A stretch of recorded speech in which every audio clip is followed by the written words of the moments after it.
हिमालय की ऊंची चोटियों के नीचे बसा था एक छोटा सा गांव, कालीधारा। यहाँ का आसमान अक्सर काला दिखता था, जैसे किसी ने सूरज को आधा निगल लिया हो। इस गांव की मिट्टी में एक अजीब सा चमकता पत्थर मिलता था, काला, पारदर्शी और ठंडा। लोग उसे कहते थे कालसर्प का आंसू। कहा जाता है सैकड़ों साल पहले इस घाटी में एक विशालकाय सांप रहता था, कालसर्प। वह न सिर्फ जमीन पर रेंगता था, बल्कि हवाओं को भी अपने पंजे में जकड़ लेता था। उसने 7 जादुई चाबियां बनाई थीं और कहा, जो इन्हें पाएगा वह या तो मुझे आजाद करेगा या सदा के लिए खुद कैद हो जाएगा। गांव में एक लड़का था, आरव, 17 साल का, दुबला पतला, पर उसकी आंखों में चमक थी। लोग उसे पागल का पोता कहते थे, क्योंकि उसकी दादी ही थीं जो कालसर्प की कहानियां सुनाती थीं हर रात दीपक की लौ में। एक रात दादी ने उसे बुलाया। उनकी सांसें भारी थीं, पर आंखें गहरी, जैसे किसी रहस्य की झील। उन्होंने धीरे से एक पुराना लकड़ी का डिब्बा उसके हाथ में दिया। अंदर थी एक चाबी, काले पत्थर की, बीच में नीले निशान के साथ। दादी ने कांपती आवाज में कहा, आरव, 7 चाबियां ढूंढो। अगर कालसर्प आजाद हुआ तो गांव मिट जाएगा। अगर तुमने उसे कैद रखा तो कालीधारा हमेशा सुरक्षित रहेगी। पर याद रखना, हर चाबी एक अभिशाप साथ लाएगी। आरव ने पूछा, पर मैं कैसे ढूंढूंगा दादी? दादी मुस्कुराई, तुम्हारे खून में जवाब है। और उस रात, आधी रात को, दादी ने आखिरी सांस ली। अगली सुबह गांव में सिर्फ सन्नाटा था। दादी की मौत के बाद गांव वालों ने कहा, आरव, अब तू अकेला है, जंगल मत जाना। पर आरव ने तय किया, वह दादी का वादा निभाएगा। वह निकला, एक छोटा बैग लेकर, रस्सी, मशाल, चाकू और दादी का ताबीज। जंगल में जाते जाते पेड़ जैसे झुकने लगे, जैसे कोई अदृश्य ताकत उसे देख रही हो। पहला दिन उसे एक पुराना मंदिर मिला। दरवाजे पर खुदा था, दूसरी चाबी यही है, पर भूल भुलैया में खो गए तो वापस नहीं आओगे। आरव ने दीपक जलाया और अंदर चला गया। गुफा के भीतर सैकड़ों रास्ते थे, हर एक पर एक भूत।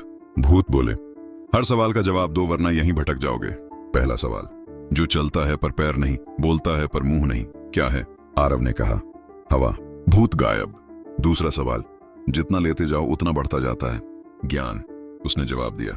10 सवाल पूरे हुए और हर बार रास्ता खुलता गया। आखिरी सवाल आया, तुम्हारी सबसे बड़ी कमजोरी क्या है? आरव के अंदर कुछ टूटा।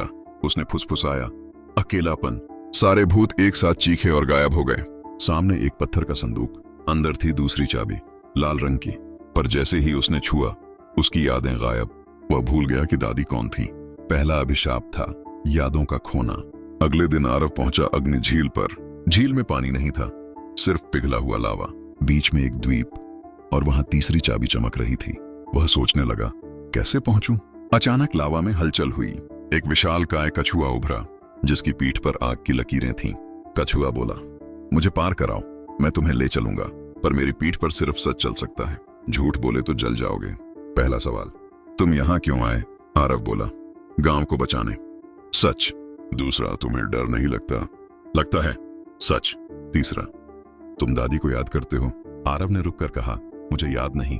कछुए ने दहाड़ा, झूठ नहीं, पर सच भी नहीं। आग की लपटें उठी। आरव ने दादी का ताबीज निकाला। वह चमक उठा, आग शांत हो गई। कछुए ने कहा, ताबीज ने बचा लिया, पर अगली बार नहीं बचेगा। द्वीप पर पहुंचते ही आरव ने तीसरी चाबी उठाई, हरी पत्थर की, पर जैसे ही छुआ, उसकी आवाज चली गई। दूसरा अभिशाप था बोलने की शक्ति खोना। तीसरे दिन आरव एक घने जंगल में पहुंचा। वहां खड़ा था एक विशाल वृक्ष, जिसकी पत्तियां चांदी जैसी थीं। यह था समय का वृक्ष।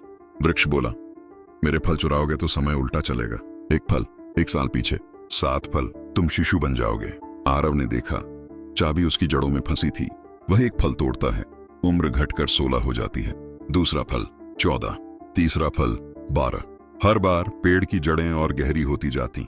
आरव थक गया, पर रुकना नहीं चाहता था। उसने ताबीज को फेंका, पेड़ चीखा और उसकी जड़ें खुल गईं। वहां थी चौथी चाबी, सोने की। पर अब आरव 10 साल का बच्चा बन चुका था। तीसरा अभिशाप था उम्र का कम होना। अब आरव छोटा बच्चा था, पर हिम्मत उसकी वही थी। वह आगे बढ़ा और एक अजीब गांव में पहुंचा। गांव में कोई नहीं था, बस दीवारों पर छायाएं थीं, इंसानों की आकृतियां। बीच में एक कुआं था, कुएं में 5वीं चाबी। एक छाया बोली, कुएं में उतर, पर जो दिखे उसे छूना मत। छुआ तो तू भी छाया बन जाएगा। आरव रस्सी से नीचे गया।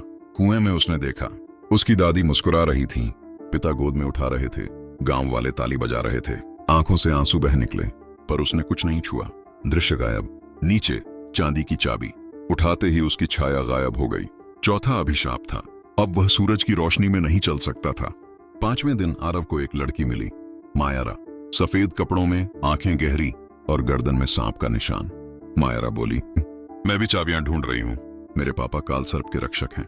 अगर 7 चाबियां मिली तो वो आजाद हो जाएंगे। आरव कुछ नहीं बोल सका। उसकी आवाज तो जा चुकी थी, पर उसने इशारों से बताया कि वह गांव को बचाना चाहता है। दोनों साथ चल पड़े। 6ठी चाबी एक दर्पणों की गुफा में थी। वहां था दर्पणों का राजा। राजा बोला, दोनों में से एक झूठ बोलेगा तो दोनों मरेंगे। मायरा, मैं सच बोलूंगी। राजा ने पूछा, तुम यहां क्यों आई? मायरा, पापा को बचाने। आरव इशारे से, गांव को। राजा मुस्कुराया। दोनों ने सच कहा और उन्हें 6ठी चाबी दे दी, जो कांसे की बनी थी। पर उसी पल मायरा की आंखें लाल हो गईं, उसकी सांसें बदल गईं। वह फुसफुसाई, पापा, मैं आ रही हूं। 5वां अभिशाप है। काल सर्प की आत्मा ने मायरा को अपने वश में कर लिया। 7वां दिन। कालीधारा की सबसे ऊंची चोटी, सर्द हवाएं, काले बादल, बिजली की चमक। बीच में था एक विशाल गड्ढा और उसमें सोया था काल सर्प, सैकड़ों फीट लंबा। उसकी सांसें जमीन हिला रही थीं। मायरा बोली, चाबियां दो आरव, मुझे पापा चाहिए। आरव ने सिर हिलाया, ना। मायरा ने चाकू निकाला। उसकी आंखों में आंसू और पागलपन दोनों थे। तभी हवा में एक जानी पहचानी आवाज गूंजी, आरव, दिल की सुनो। वह दादी की आवाज थी। आरव कांप उठा। उसने सभी 7 चाबियां गड्ढे में फेंक दी। धरती फटी, आसमान चीखा। काल सर्प जागा। उसकी आंखें खुली, पर उनमें नफरत नहीं थी, शांति थी। वह बोला, तुमने मुझे आजाद नहीं किया, पर कैद भी नहीं किया। तुमने मुझे समझा। 7 चाबियां नहीं, 7 त्याग थे। यादें, आवाज, उम्र, छाया, दोस्ती, साहस और प्रेम। फिर काल सर्प ने फूंक मारी। सारी शक्तियां लौट आईं। आरव फिर जवान हुआ। उसकी आवाज लौटी। मायरा की आंखें फिर से पहले जैसी सुंदर हो गईं। काल सर्प मुस्कुराया, अब यह घाटी तुम्हारी है आरव, इसे भूलना मत। वह सिकुड़कर एक छोटा सांप बना और आकाश में विलीन हो गया। गांव में बारिश हुई, फसलें लहलहाईं, कालीधारा में फिर से रौनक लौट आई। मायरा और आरव सबसे अच्छे दोस्त बन गए। पर उस चोटी पर आज भी एक पत्थर पड़ा है, जिस पर लिखा है, 7 चाबियां नहीं, 7 त्याग थे। कहते हैं, हर साल पूर्णिमा की रात कालीधारा की घाटी में 7 रंगों की रोशनी नजर आती है। शायद कोई नया आरव फिर से यात्रा शुरू करता है, या शायद कोई पुराना अभिशाप फिर से जाग जाता है। अगर यह कहानी तुम्हारे मन को छू गई तो अगली कहानी तुम्हारी भी हो सकती है। बस सब्सक्राइब करो और बने रहो इस रहस्य की यात्रा में।